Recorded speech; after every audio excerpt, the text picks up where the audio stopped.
चलिए प्रैक्टिस करते हैं जरा इलस्ट्रेशन 1 और इलस्ट्रेशन 1 को थोड़ा सा पहले रीड आउट करते हैं. Comparison of the cash book and the bank statement of Mahmooda aunty revealed the following information. Balance as per cash book.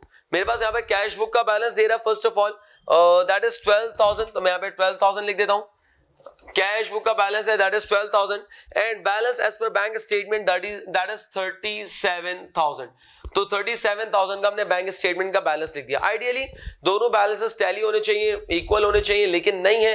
क्यों? Because of the following errors या फॉलोइंग डेफिशिएंसीज. तो उसको हम अकाउंट फॉर करते हैं और देखते हैं कि क्या होता है हमारे पास. खैर, तो हमारे पास सबसे पहली ट्रांजेक्शन आ रही है checks deposited but not shown in the bank statement. कह रहा है हमने चेक डिपॉजिट कर दिया है लेकिन बैंक स्टेटमेंट में अभी तक शो नहीं हुआ. सर कहां पे रिकॉर्ड हो चुका है? ऑब्वियसली कैश बुक में. कहां पे रिकॉर्ड नहीं हुआ? लिख भी रहा है not shown in the bank statement. कहां पे रिकॉर्ड नहीं हुआ? बैंक स्टेटमेंट में. कहां पे रिकॉर्ड करना पड़ेगा? बैंक स्टेटमेंट में. कहां पे अपडेट करना पड़ेगा? बैंक स्टेटमेंट में. तो आए सर हम बैंक स्टेटमेंट के अंदर उसको अपडेट कर देते हैं और बैंक स्टेटमेंट के अंदर ऐड करेंगे एलएस. तो मैं आपको पहले एक चीज बताई कि जब भी डिपॉजिट का वर्ड आ रहा है तो उसका मतलब ये कि पैसे आ रहे हैं. हमने कैश बुक ऑलरेडी ऐड कर चुके होंगे तो अब मैं बैंक स्टेटमेंट के अंदर ऐड कर दूंगा. दैट इज 15,000 मैं यहां पे इसके अंदर प्लस कर दूंगा.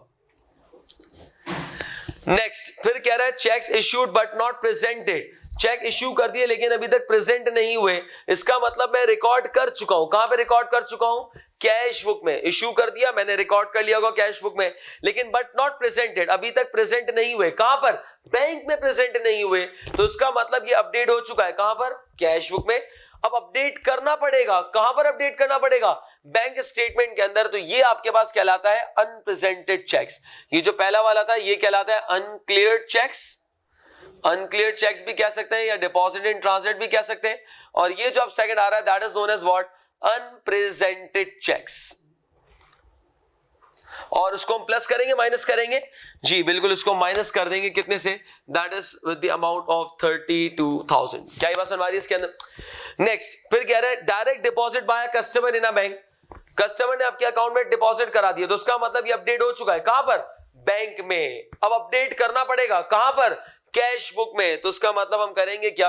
Direct deposit by customer account receivable के नाम से हम इसको क्या करेंगे?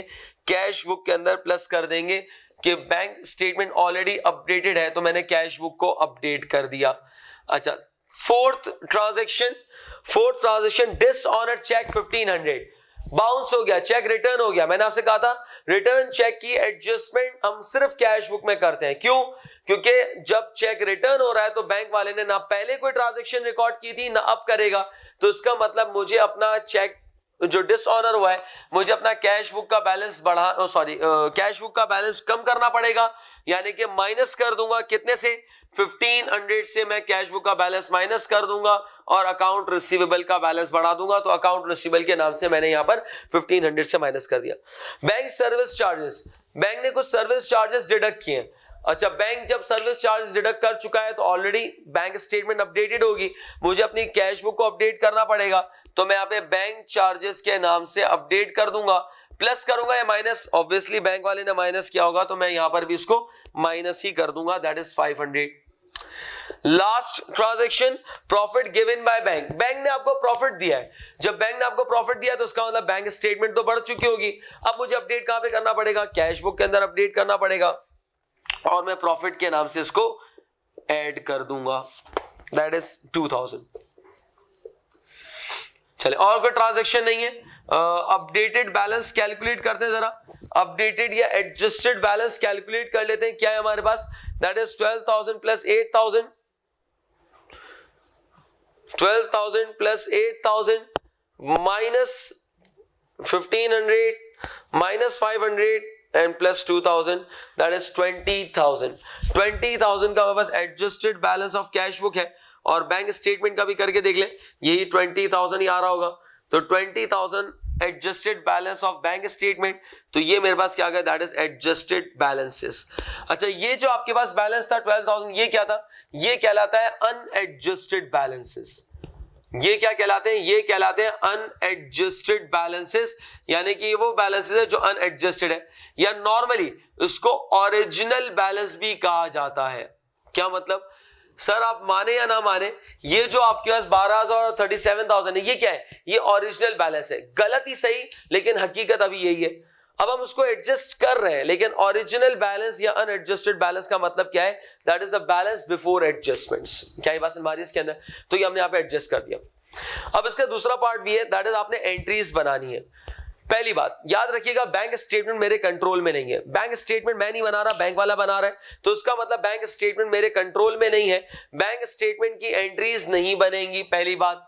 दूसरी बात कि कैश बुक की एंट्रीज बनाऊंगा, लेकिन कैश बुक में जो बैलेंसेस हैं इसकी भी कोई एंट्री नहीं बनेगी। बैलेंसेस की भी कोई एंट्री नहीं बनेगी। तो एंट्री बनेगी सिर्फ किसकी? सर एंट्री बनेगी आपके पास सिर्फ और सिर्फ एडजस्टमेंट्स की। सिर्फ और सिर्फ एडजस्टमेंट्स की एंट्री बन रही होगी। तो याद रखिएगा, बैंक स्टेटमेंट की कोई जर्नल एंट्री नहीं बनती, एडजस्टमेंट नहीं बनती, कैश बुक में बैलेंसेस की कोई एडजस्टमेंट नहीं बनती। एडजस्टमेंट अगर बनेगी तो सिर्फ और सिर्फ जो हमने एडजस्टमेंट्स की है। कैसे एंट्री बनेगी आइए जरा देखते हैं। पहली एंट्री मुझे बताया, मैंने बैंक को यहां पे प्लस किया, माइनस किया है, प्लस किया है। इसका मतलब बैंक को बढ़ा रहा हूं, कम कर रहा हूं, बढ़ा रहा हूं। तो इसका मतलब बैंक को मैंने डेबिट कर दिया 8,000 से, और रीजन है दैट इज अकाउंट रिसीवेबल। तो एंट्री बन जाएगी bank debit and account receivable credit. Entries although इतनी इंपॉर्टेंट नहीं है, लेकिन एटलीस्ट आपको पता होना चाहिए एंट्री बनती कैसे है। अच्छा, इसी तरीके से मैंने यहाँ पे प्लस किया, माइनस किया है, सर बैंक को माइनस किया है। इसका मतलब बैंक को बढ़ा रहा हूं या कम कर रहा हूं? कम कर रहा हूं। तो बैंक को मैंने यहाँ पे क्रेडिट कर दिया 1500 से, और डेबिट कर दूंगा with the reason that is title account receivable. तो 1500 से हमने ये एंट्री बना दी। सर एक और करके दिखाएं, चलेंगे देखें। मुझे बताया बैंक को प्लस कर रहे हैं, माइनस कर रहे हैं, माइनस कर रहे हैं, बढ़ा रहे हैं या कम कर रहे हैं? कम कर रहे हैं। तो बैंक को डेबिट करें या क्रेडिट? क्रेडिट करेंगे ऑब्वियसली। कितने से? 500 से। और रीजन क्या आ जाएगा? बैंक चार्जेस, या अगर आप पीएनएल भी डेबिट करना चाहे तो कर सकते हैं, यानी कि एक्सपेंस डेबिट कर दें, बैंक चार्जेस डेबिट कर दें, पीएनएल डेबिट कर दें, बात एक ही है।